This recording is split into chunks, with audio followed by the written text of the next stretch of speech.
Bismillahirrahmanirrahim। अस्सलाम वालेकुम फ्रेंड, कैसे हैं? उम्मीद करता हूँ कि सारे खैरियत से होंगे। मैं आपका अपना अमर शहजाद गुराया और आप मेरा यूट्यूब चैनल देख रहे हैं AN इन्फॉर्मेशन टीवी। लड़ाई माफ़ करो और अल्लाह का घर साफ़ करो। छोटे होते हुए जब हम किसी से झगड़ देते तो जब सुलह करवाई जाती थी तो कहते थे कि लड़ाई माफ़ करो और अल्लाह का घर साफ़ करो, कि हम जब एक दूसरे सुलह कर लें और बाद में जाके अल्लाह का घर साफ़ करें।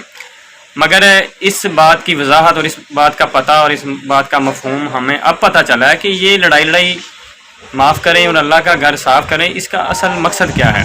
इसका असल मकसद ये है कि जब आप किसी से लड़ते हैं, झगड़ते हैं तो बाद में सुलह कर लेते हैं तो अपने दिल से बुग़्ज़ ख़त्म कर दें और अपने दिल में अल्लाह की मोहब्बत पैदा करें, अल्लाह को रख लें, अल्लाह की जो दी हुई चीज़ें हैं उन पे अमल करें और वो बुग़्ज़ ना रखें कि जो आप किसी इंसान से लड़े हैं तो बाद में उससे आपने बदला लेना है या किसी चीज़ पे आपने उसे उकसाना है।